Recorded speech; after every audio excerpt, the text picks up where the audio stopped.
The air was still over New Damascus.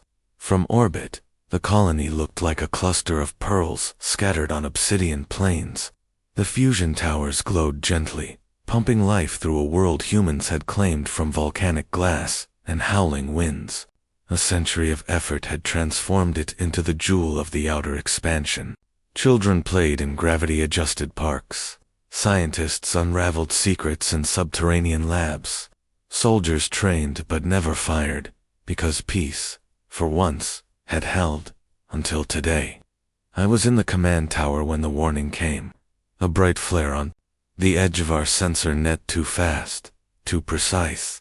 Not an asteroid, not a malfunction. Something targeted, something angry. General Cass stormed into the room, her face a mask of war-worn instinct. Visual confirmation, she barked. Now. Screens blinked, zoomed, sharpened. The object screamed past Neptune's orbit, shedding decoys and countermeasures. A weapon. Old style, blunt, brutal. A nuke. Not just any. Interstellar delivery. 50 teratons minimum. The kind of thing you didn't use unless you meant to wipe out a civilization and everything they ever were. The kind of thing no one had fired since Earth's first contact accords were signed under the shadow of the Martian cradle. "This is a declaration," Cass said, teeth clenched. "From who?" I whispered. The answer came before the question, finished leaving my lips. The Varn. They'd watched humanity from the shadows for decades, those insectile, choir-voiced monsters in gilded armor, smiling when we advanced, nodding when we spread, complimenting us on our ambition, all while seeding spies and swaying lesser species to their sphere. We'd grown too fast, threatened their hegemony. We weren't children to them, we were a virus, and now they thought they'd found the cure. "No time for diplomacy," Cass said. "Prepare Exodus Protocol. Evac sectors A through H. Secure core data vaults. I want a firing solution, theoretical or not, for return Strack now." "But General," said our chief engineer, Ellis, his voice strained, "we don't have anything that can reach them before they reach us." She stared at the countdown. 13 hours, 12 minutes, 11 seconds. "Then we'll build something," she growled. By hour 2, the defense grids were online, but meaningless. The yield of the nuke would make shielding irrelevant. By hour 4, evac shuttles screamed into the sky, overloaded and panicked. By hour 6, Ellis approached me with something terrifying in his eyes. "Hope, I might have an idea," he said. "We've been working on something, quietly, classified under Project Idaline. A prototype engine fused with something. Alien. Alien how? Not Varn, older. We found fragments near Proxima Centauri. Self-replicating tech. Physics agnostic, but unstable. We couldn't stabilize the drive, until today." "What changed?" He looked out the window, at the trails of departing ships. "We stopped caring about safety." Cass approved it in under 60 seconds. "We called it the Revenant. Half ship, half defiance. Fused hull plating that shimmered with exotic matter. A weapon core that bled entropy into itself to remain balanced. No guns, no warheads. Just one payload. A memory core filled with every atrocity the Varn had inflicted upon our colonies. And one message: try again. We launched it with 6 hours left. It was silent, black, and fast. By hour 10, the nuke entered high orbit. We could see it now gleaming and cruel, like a god's bullet. People screamed. Some prayed, some raised fists to the sky. Cass stood still. "So did I. We're not moving?" I asked. "No," she replied. "Not this time." We watched. The nuke arced, shifted, then slowed. Ellis gasped. Gravity. Lensing. The feed flickered. Static swirled. Then light searing, expanding, blue-white, and gold. The Revenant was there, not intercepting, absorbing. The nuke was gone, eaten, converted. Cass turned slowly toward Ellis. What exactly did we launch? He swallowed. Something that remembers everything done to it. 10 hours later, deep in the Varn core worlds, sensors screamed. A signal arrived first. Audio, our anthem remixed, warped, laced with something new. Then light bloomed above their twin suns. A halo, then darkness, then nothing. When the Varn tried to trace the source, their satellites melted, their dreadnoughts froze, and from the black void came a pulse of data. Every crime, every betrayal, every broken pact, and a closing phrase in 50 languages. You started this. The Revenant had not returned the nuke. It had sent back a strigular. We had just begun. The crater was still steaming when the last of the med drones buzzed away, trailing wisps of smoke from their rotors. We stood on what used to be Manhattan, now nothing but twisted concrete and melted steel, the air thick with the electric sting of ionization and something worse. That quiet, empty kind that clings to your bones long after the fires die down. They thought they had broken us. Their message had been clear. Annihilation from orbit, a singular act of overwhelming force. One moment we were watching the skies light up, and the next, a city was erased. No warning, no declaration. Just the sound of alarms, and the hush that followed. I was in Chicago when the blast hit. My name's Captain Ray Solon, formerly of Earth's Space Defense Corps, now unofficially promoted. When half the chain of command turns to ash, you either take the reins or wait to join them. I wasn't much for waiting. The satellite feeds came back 15 minutes after the impact. Footage from deep-orbit drones showed the enemy ship that fired the Nuke Zarnax dreadnought, shaped like a crescent moon forged from obsidian and hell, 8 kilometers wide. They hadn't just launched a missile, they dropped a declaration. The war that had simmered for years had gone nuclear, but we hadn't been idle. Earth had always known this day might come. We weren't naive. We saw the signs, the probes that disappeared, the interstellar traffic that stopped transmitting, the whispers in trade stations across the outer colonies. We had prepared, hidden deep under our crust and in the dark folds of space. And now the stars would learn a truth that history had often taught too late. You don't corner humanity, especially not with a nuke. Back in the bunkers beneath Mount Ararat, a team was already running simulations. Project Lazarus had moved from theory to reality in 60 minutes. I watched the screen flicker as the schematics loaded: orbital deployment system, plasma core assembly, quantum shunt core, and something new, something black-flagged and redacted. I didn't need to know every detail.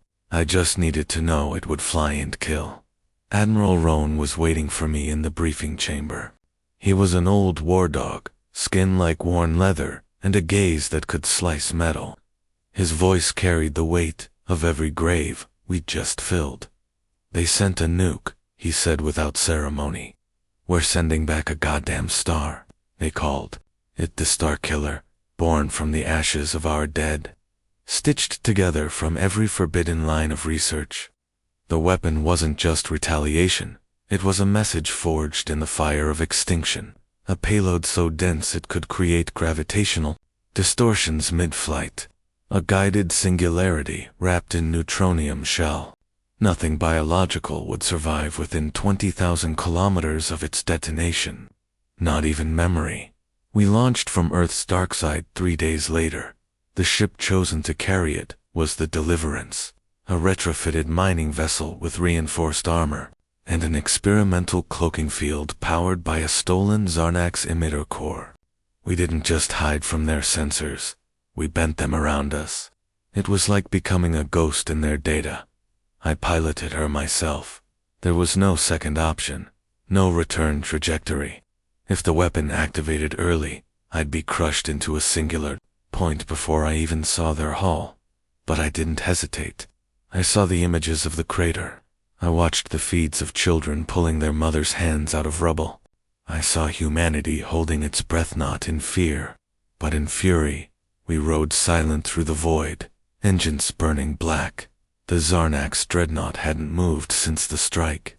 They believed in finality. One shot, one death. No follow-up needed. They'd studied our history poorly. 2 days out, they detected us.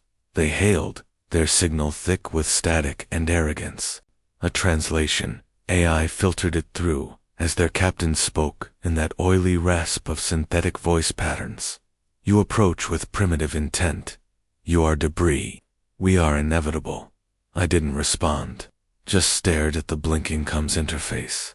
My hand hovered over the override as I adjusted our heading. The Starkiller's ignition chamber began to hum low, deep enough that I felt it through the bones of the ship, and then something shifted. We weren't alone. An anomaly emerged on the edge of the long-range scan.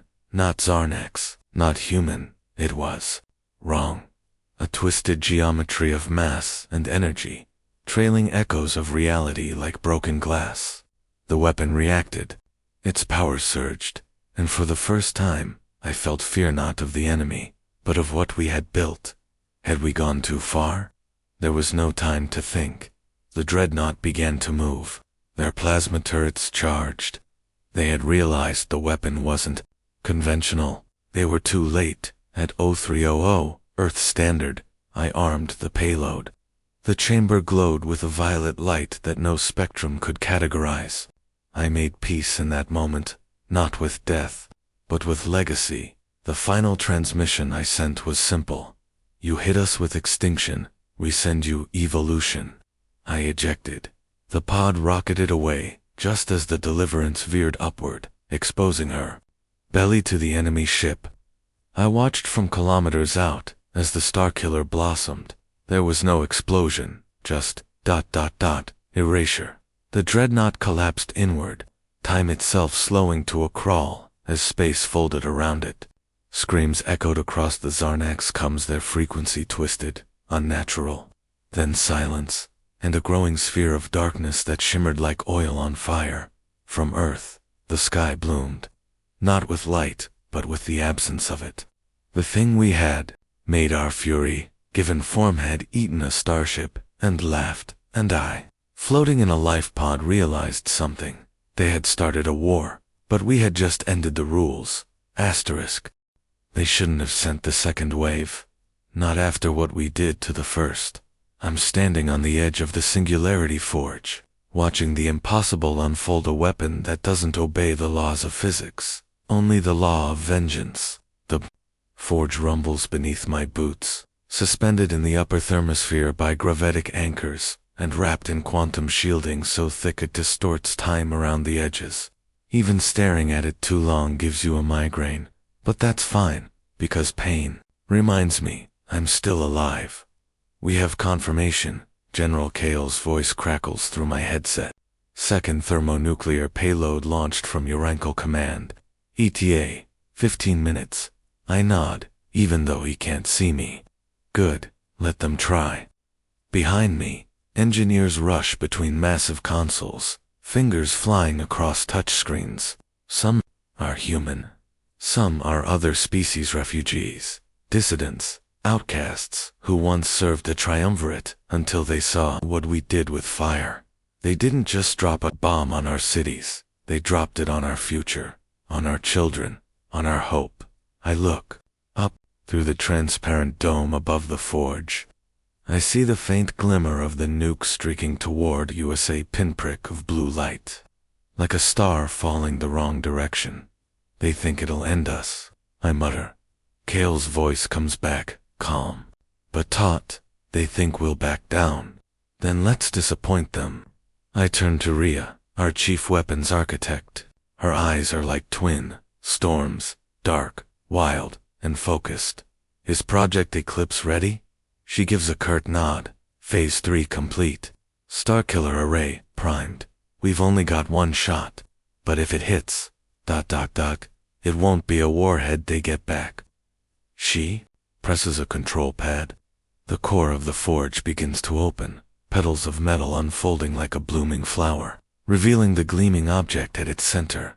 It doesn't look like a bomb. It looks like a piece of art sleek, coiled, pulsing faintly, with internal plasma, laced with dark matter and threaded with tachyon-laced filaments that bend space around its core. It's not built to explode, it's built to rewrite reality at the point of impact. They nuked New Delhi, I whisper. They thought they could crush us with fear. I reach for the final command lever. Let's send back a message they can read from orbit. I pull it. The forge shudders. Lightning arcs from its conduits. The weapon lifts slowly, silently, surrounded by a shimmering, magnetic bubble. Its propulsion system isn't chemical, it's gravity manipulative. The very fabric of space twists to its will. Target locked, Rhea confirms. Trajectory synced with incoming payload. What's the estimated arrival? I ask. She taps the screen. Same time as theirs. Poetry. We launch it. And the forge groans as the Starkiller vanishes into the upper stratosphere. Its wake leaving behind a ripple in the clouds that doesn't fade. The nuke is still coming.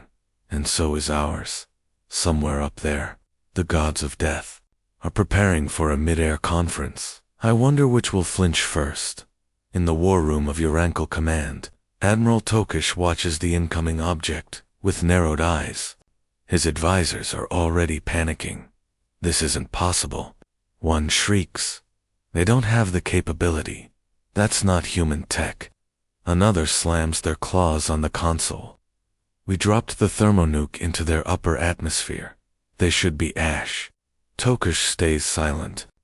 He stares at the holographic projection.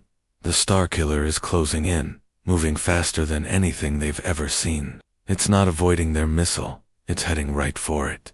Interception, he rasps. Negative, Admiral. It's too fast, and too unpredictable.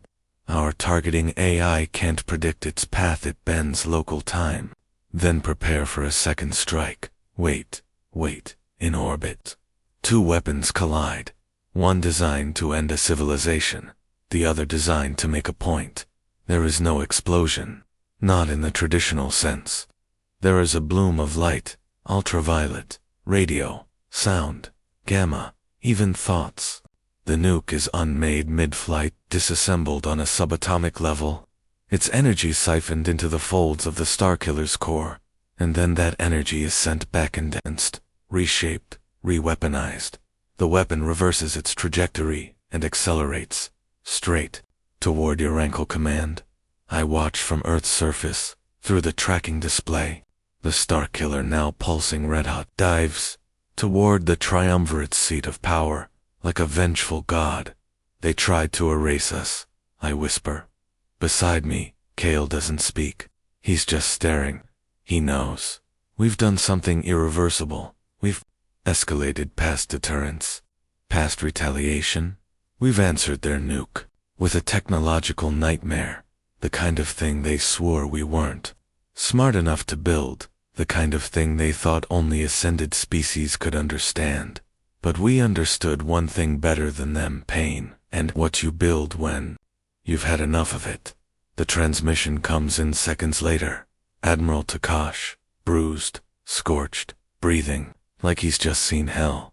This was not sanctioned, he gasps. No further escalation. We request negotiations. I smile. Too late. You dropped fire on our homes, and we just taught you what a backdraft looks like. There are moments in history where the world holds its breath, not in fear, but in the silence before an answer.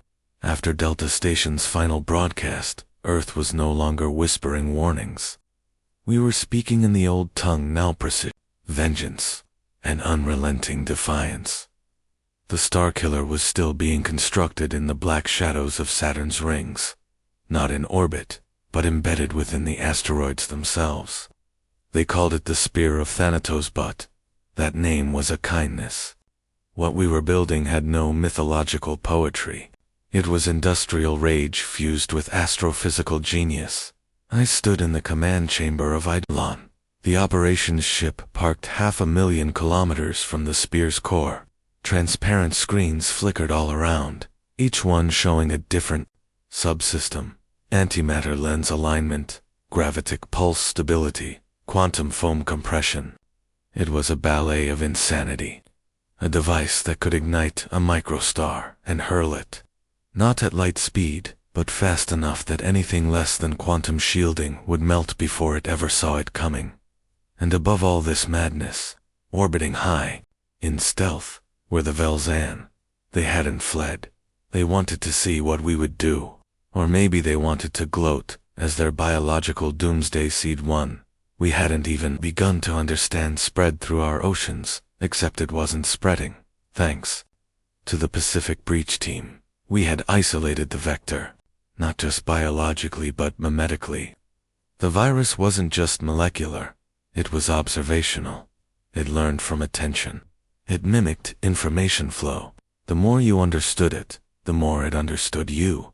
We stopped it by not thinking about it. Insane, yes. But sometimes, human survival depends on doing the one thing no algorithm expects, ignoring the puzzle, killing curiosity. We shut down all scientific analysis. Every lab was burned, all files erased. The remaining samples were launched into the sun with zero measurement. That's how we won. Not by understanding the weapon, but by starving it. And now, the Velzan were watching, waiting, thinking we'd retaliate with equal scale. They had nuked our world, poisoned our waters, and mocked our biology. But this retaliation wasn't revenge. It was a demonstration. Tracking lock established, reported Chief Carter. Her voice was like iron dragged over stone. Target, signature confirmed. Velzan flagship cluster in geosynchronous orbit above Saturn's pole. I looked up. Above us, beyond the reinforced canopy, the faint shimmer of a cloaked ship refracted light like oil on water. Charge the core, I ordered. Far below.